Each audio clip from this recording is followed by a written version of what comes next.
Hello and नमस्कार दोस्तों, स्वागत है आपका एक और नए वीडियो में। दोस्तों, आज के इस वीडियो में हम लोग बात करेंगे नया फाइनेंशियल ईयर जो कि 1 अप्रैल 2025 से चालू हो गया है और ये 31 मार्च 2026 को खत्म होगा। वित्त मंत्री निर्मला जी सीतारमण द्वारा फरवरी 2025 में संसद में पेश किए गए बजट से ये सारे इफेक्ट लागू होंगे। तो आज के इस वीडियो में हम लोग जानेंगे 7 ऐसे पॉइंट जो कि 1 अप्रैल 2025 से पूरी तरीके से चेंजेज हो जाएंगे। तो चलिए दोस्तों, बिना किसी देरी के वीडियो को शुरू करते हैं। उससे पहले अगर आप चैनल पर नए हो तो चैनल को सब्सक्राइब और वीडियो को लाइक जरूर कर दीजिएगा ताकि मेरे को ऐसे और वीडियो बनाने के लिए मोटिवेशन मिलता रहे। तो 1 अप्रैल 2025 से जो नया फाइनेंशियल ईयर स्टार्ट हुआ है उसमें सबसे पहला चेंजेज है, आपको आपकी इनकम पर कोई भी टैक्स नहीं देना है अगर आपकी इनकम 12,75,000 रुपए या इससे कम है। जी हाँ, 75,000 रुपए का आपको स्टैंडर्ड डिडक्शन मिलेगा और 12 लाख रुपए तक की आपकी इनकम पूरी तरीके से टैक्स फ्री है। यानी कि अगर आपकी ग्रॉस इनकम किसी भी प्रकार की डिडक्शन लेस करने से पूर्व 12,75,000 रुपए या इससे कम है तो न्यू टैक्स रिजीम में आपको किसी भी प्रकार का टैक्स नहीं देना है। यह टैक्स स्ट्रक्चर 1 अप्रैल से लागू होगा। इसके तहत सालाना 12 लाख रुपए तक की आय पर कोई भी टैक्स नहीं देना होगा। साथ ही सैलरीड कर्मचारियों को 75,000 रुपए का स्टैंडर्ड डिडक्शन मिलेगा, यानी कि 12,75,000 रुपए तक की आपकी टैक्स पूरी तरीके से फ्री हो जाएगी। दूसरा बड़ा जो चेंजेस किया गया है 1 अप्रैल 2025 से, वो है यूपीआई से रिलेटेड। यानी कि अगर आपका कोई ऐसा मोबाइल नंबर है जो पूरी तरीके से बंद है यानी कि इनएक्टिव है तो उस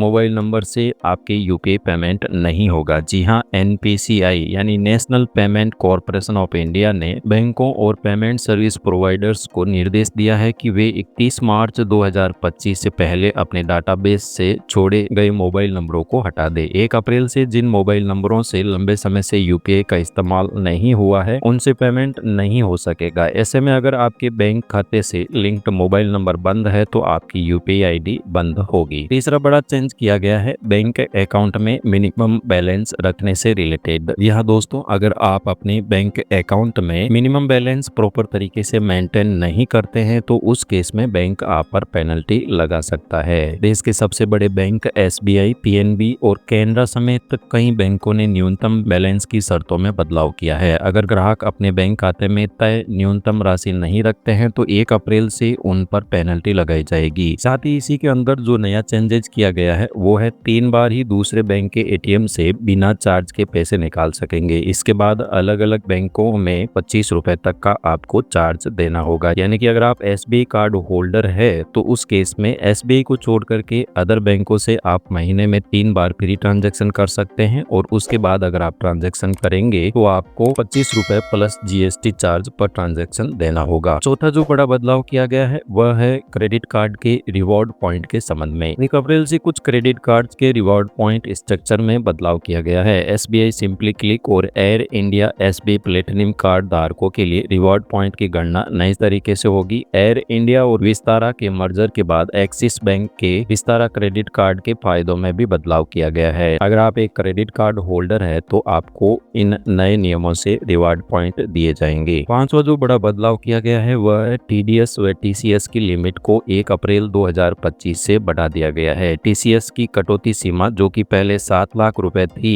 उसको बढ़ा करके 10 लाख रुपए कर दिया गया है। यानी कि अगर आप कोई व्हीकल परचेज करते हैं और उसकी कीमत 10 लाख से कम है तो आपसे किसी भी प्रकार का टीसीएस नहीं लिया जाएगा। साथ ही अगर आपकी किसी भी बैंक में फिक्स्ड डिपॉजिट है तो पहले ये रूल था कि अगर आपकी फिक्स्ड डिपॉजिट से 50,000 रुपए या इससे ज्यादा का अगर आपको ब्याज मिल रहा है तो बैंक उस ब्याज पर 10% के हिसाब से टीडीएस काटती थी, परंतु यह सीमा 1 अप्रैल 2025 से रिवाइज कर दी गई है और इस 50,000 की लिमिट को बढ़ा करके 1 लाख रुपए कर दिया गया है। यानी कि अगर आपकी एफडी से इंटरेस्ट 1 लाख रुपए या इससे कम है तो बैंक द्वारा किसी भी प्रकार की टीडीएस की कटौती आपके एफडी से अर्न हुए ब्याज पर नहीं की जाएगी। छठा जो बदलाव किया गया है गेमिंग इनकम से रिलेटेड है। जी हाँ दोस्तों, अगर आप भी क्रॉसवर्ड, लॉटरी, पजल या गुड़ दौड़ जैसी गेमिंग राशि में अपना पैसा लगाते हैं और उससे पैसे जीतते हैं तो इस पर विनिंग्स नियम को रूल्स को आसान बनाया गया है। अब अगर आपकी सालाना 10,000 रुपए तक की कुल सीमा जो कि पहले थी उसको खत्म कर दिया गया है। यानी कि अगर आप 1,000 रुपए या इससे ज्यादा कितना भी रुपया जीते उस पर 30% के हिसाब से टैक्स काट लिया जाएगा। सातवां जो बदलाव हुआ है वह है सेंट्रल सैलरीड कर्मचारियों के लिए लिए। जी हाँ दोस्तों, 1 अप्रैल 2025 से जो भी केंद्र सरकार के कर्मचारी है उन पर यूपीएस यानी कि यूनिफाइड पेंशन स्कीम लागू कर दी गई है। इससे करीब 23 लाख केंद्रीय कर्मचारियों को फायदा मिलेगा जिनकी सैलरी से इनकम है। यूपीएस के तहत अगर आप केंद्र सरकार में 25 साल या इससे ज्यादा की सर्विस देते हैं तो उस केस में जब आप रिटायर्ड होते हैं तो उससे जस्ट पहले 12 महीनों की औसत बेसिक सैलरी का